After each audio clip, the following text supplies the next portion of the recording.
মানে কি, এই যে 25-30 বছর ধরে আমাদের জলবায়ুটা পরিবর্তিত হচ্ছে আস্তে আস্তে, আমরা কিন্তু বুঝতে পারছি না, তাই না?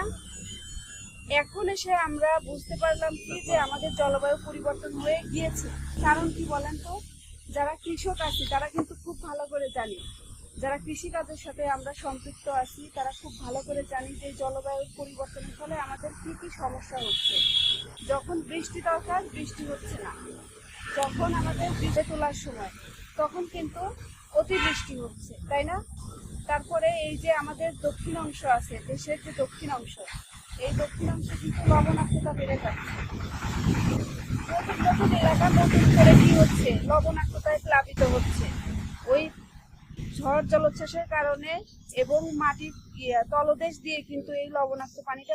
আপনাদেরকে আমি আরেকটা প্রশ্ন করতে চাই, সেটা হচ্ছে আমরা একটা গাছ কাটলে অন্তত পক্ষে 2টা গাছ লাগাতে হবে, কিন্তু আমরা কোন ধরনের গাছ লাগাবো? আমরা কি ইউক্যালিপটাস লাগাতে পারবো?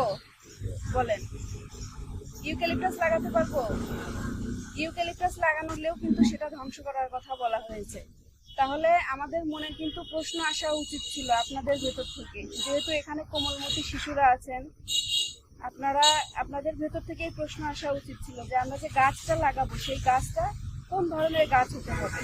অবশ্যই ফলজ এবং বনজ, যেগুলো আমাদের বিভিন্ন ধরনের ঝড়ের হাত থেকে রক্ষা করে। যেমন ধরেন আছে তাল, তালটা হচ্ছে আপনার কি ফলজ, তাই না?